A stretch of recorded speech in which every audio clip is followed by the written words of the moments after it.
স্থিতি দেওয়ার কতদিন পর থেকে এই উন্নতিটা লক্ষ্য করছেন এবং এখন কি পরিবর্তনটা লক্ষ্য করছেন, এই তিনটে জিনিস একটু যদি বলেন।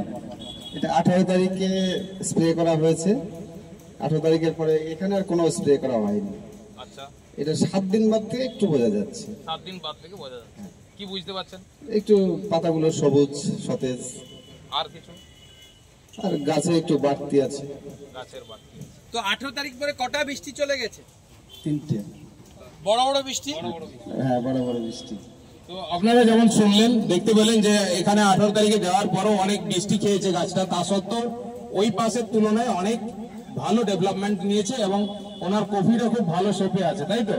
এর থেকে আশা করা যায় আমার যে ফুলকপিটা হবে, আপকামিং যে ফসলটা আমি যেটা দরকার আমার, সেটা খুব ভালো হবে এবং তার কালারটা ভালো থাকবে। এই কারণেই আমরা মিরাবিস দিয়ে ট্রিটমেন্ট করছিলাম। মিরাবিসের সব থেকে মেন গুণটা হলো এই যে বৃষ্টির টাইমে দেবার পরে 2-3 ঘন্টা পরে যদি বৃষ্টি হয় তবুও কাজ করবে।